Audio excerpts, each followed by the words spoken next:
جاءنا على الإطلاق يعني وحبينا أنه نكرم فيه بلادنا، يكون خاص بلادنا الجميلة.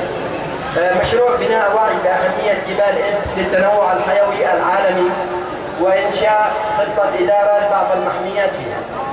طبعا جبال إب كوحدة واحدة مهمة جدا للتنوع الحيوي العالمي، ومصنفة من قبل صندوق الأنظمة البيئية الحرجة كأحد الأنظمة البيئية الهامة عالميا.